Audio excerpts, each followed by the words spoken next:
grandmother taught me to make my dinner like this: stuffed chicken breast in the oven.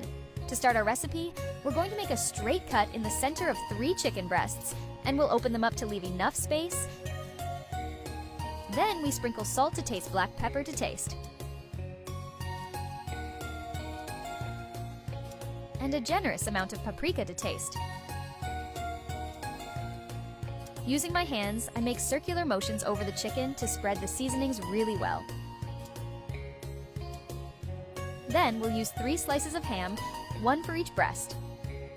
I keep them nice and open like this to make sure the center is well covered. Now in a bowl, we're going to add 1 egg and a 1/4 cup of heavy cream. Let me know what you think of the recipe so far. I'd love to hear from you. We mix everything until smooth. I love this part of the recipe. Next, I'll add 1 cup of mozzarella. Mix it all together really well, and then I'll fill the center of each chicken breast with this delicious mixture. And before I forget, tell me which city you're watching from so I can send you a special shout out. Today's shout out goes to Ashley Johnson from San Diego, California. I'm so happy you're enjoying our recipes.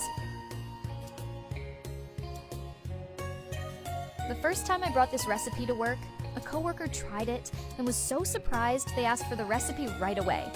And now they say they make it every week at home too. We can arrange all the chicken breasts in a glass baking dish. Every time I make this recipe, I notice how much the final look depends on this step, because this is where we get the texture just right, define the finish, and turn the dish into something that wins people over at first glance. And we'll place it in the oven at 350 degrees Fahrenheit for about 30 minutes.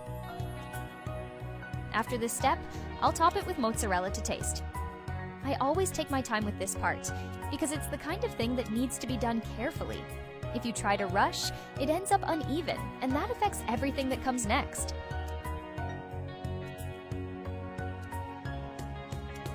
Then we place it back in the oven for about 20 minutes, or just enough time to get the cheese nice and golden.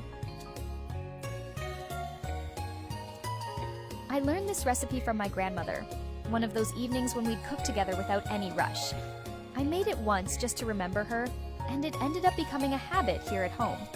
Every time I make it, the smell fills the air, the look grabs attention, and even people who usually say nothing end up giving a compliment. There's no secret to it. Just take your time and it always works.